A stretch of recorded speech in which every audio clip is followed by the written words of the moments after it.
سورۃ الحج قرآن مجید کی ایک مدنی صورت ہے۔ محمد اسد صاحب نے اپنی کتاب دا میسج آف دا قرآن میں اسے دا پلگرمیج کا نام دیا ہے۔ اسد صاحب کا ترجمہ اور تفسیر بہت عقلی، واضح اور جدید زبان میں ہے۔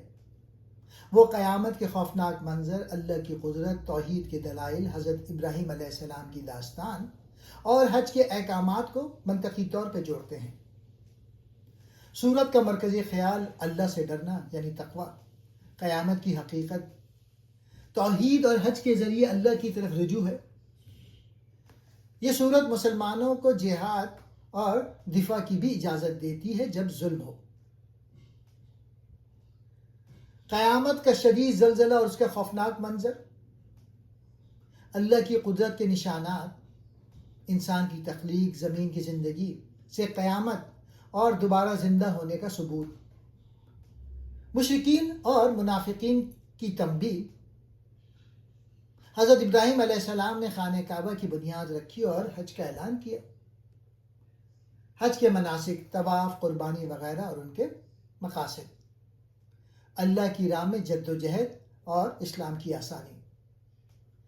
اسد صاحب لکھتے ہیں کہ یہ سورت حج کو صرف ایک رسم نہیں بلکہ اللہ کی وحدانیت کی یاد، عاجزی اور عالمی اتحاد کا ذریعہ بناتی ہے۔ پہلا نقطہ، قیامت کا منظر اور انسانی شعور۔ سورت کا آغاز قیامت کے زلزلے کے انتہائی پر اثر ذکر سے ہوتا ہے۔ اسد کہتے ہیں کہ یہاں مقصد صرف ڈرانا نہیں بلکہ انسان کو اس کی غفلت سے جگانا ہے۔ وہ بتاتے ہیں کہ جب انسان مادی دنیا میں کھو جاتا ہے تو وہ اپنی اصل حقیقت بھول جاتا ہے۔ قیامت کا ذکر اسے یاد دلاتا ہے کہ یہ مادی نظام ایک نہ ایک دن ختم ہونے والا ہے۔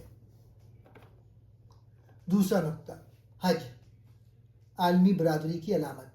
اس صورت میں حضرت ابراہیم علیہ السلام کو خانہ کعبہ کی تعمیر اور حج کی پکار کا حکم دیا گیا ہے۔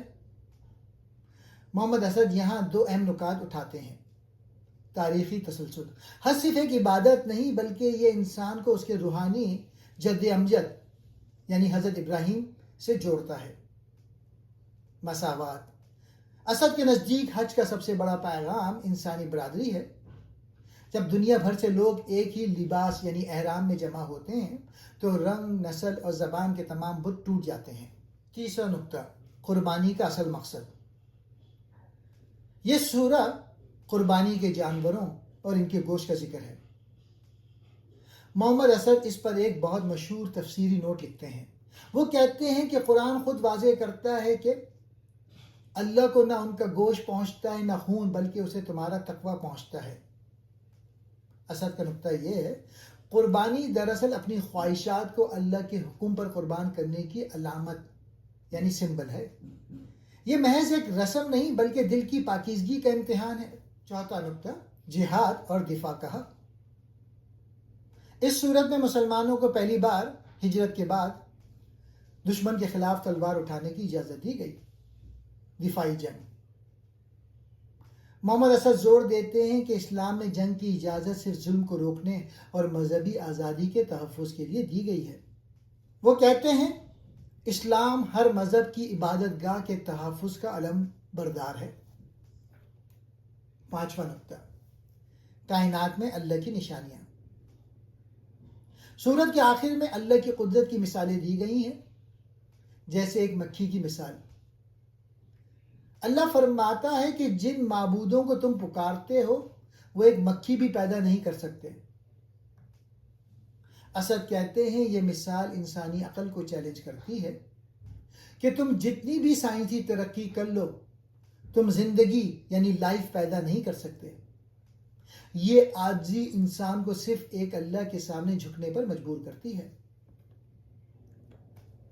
خلاصہ کلام، محمد اسد کے مطابق یہ سورہ ہمیں پیغام دیتی ہے کہ پوری انسانیت ایک ہی خدا کی مخلوق اور ایک ہی خاندان ہے۔ حج اس اتحاد کا سالانہ عالمی اجتماع ہے۔ قوت اور طاقت کا استعمال صرف انصاف قائم کرنے اور کمزوروں کی حفاظت کے لیے ہونا چاہیے۔